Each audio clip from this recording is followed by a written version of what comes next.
We'll just start with questions for Coach Fargas. Coach, it was, the first quarter was tight, and, it was a pretty good game there for a while, and then it just kind of slowly got away a little bit. What do you think was the big difference, kind of, why it just kind of got out of hand there a little bit in the second half? Our turnovers. I really felt as though our inability to take care of the basketball allowed them to capitalize off of 27 of our turnovers. They were able to score 27, 28 points off of those. And you've got to value the basketball because offensively you become very sporadic and you never can get in the flow, because if you get a couple of momentum plays going and the next thing you do, you turn it over, that's a problem. And their defensive pressure really disrupted our guard play, which then didn't allow us to be able to feed our post game. And our post game had been playing really well with Mitchell and Fua.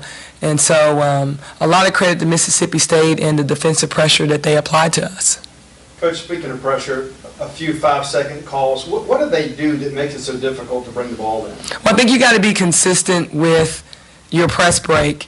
And when we're changing out, substituting, and things like that, there's certain people that you want taking the ball out, setting screens and using screens.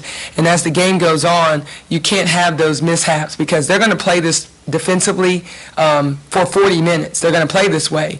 And then you've got to be just as focused and just as committed offensively to run the same press offense that you've been running, just like they're running their same pressure defense. And when you have players that maybe we got had came out. She's somebody that we use as a pressure release.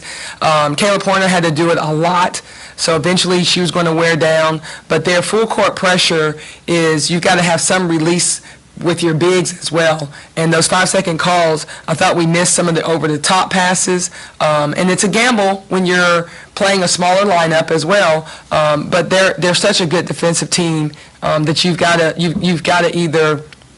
I told my guards either make the for sure pass or we don't want any live ball turnovers. Well, I know y'all have a big game this weekend against Auburn for NCAA tournament positioning and everything like that. Did you learn a lot from this game, or is this one you just got to flush and move on?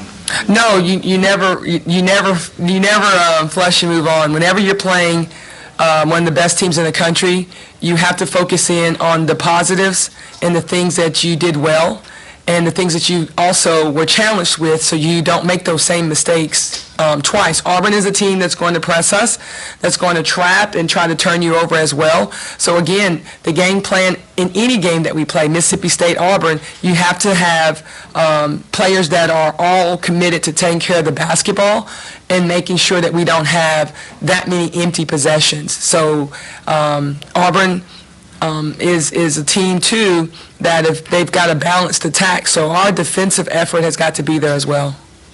You're a veteran coach in this league, and you played Mississippi State a lot the last few years.